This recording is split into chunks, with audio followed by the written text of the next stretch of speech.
ายดีพี่น้องซุปเฮาฮากาโปโลหัวเป็นมากนะพี่น้องเลยอยู่ขี่รถไฟใต้ดินมาตั้งแต่พุ่นแหละตั้งแต่ใต้พี่น้องซาวเฟอรี่เป็นมากแล้วมาฮอดไทยสแควร์มาหายางลินเหมือนสันตะแถวนี้แหละบอลนั่นลุงเคยมาสุดใดมากต้องมาแถวนี้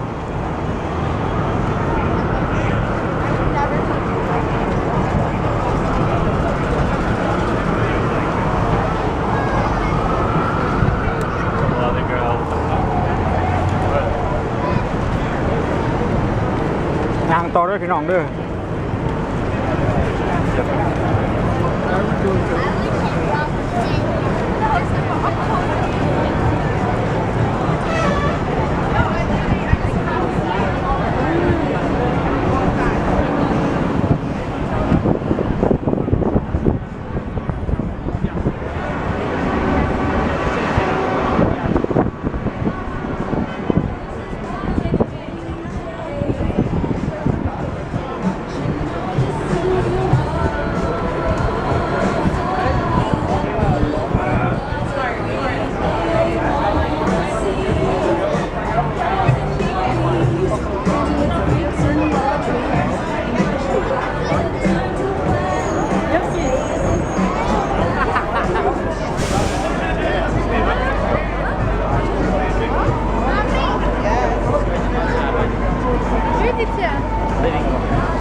ถนนเจ็ดด้วยพี่น้องเด้อห้องยางขึ้นเนื้อเรื่อยๆ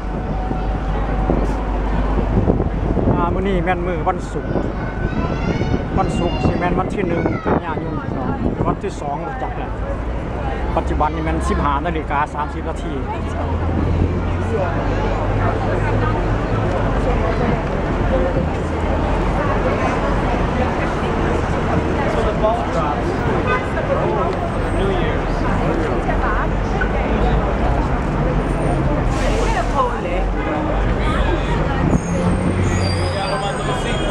Parece que van a llegar juntos. This is wow. And I'm walking back to my office and I'm walking.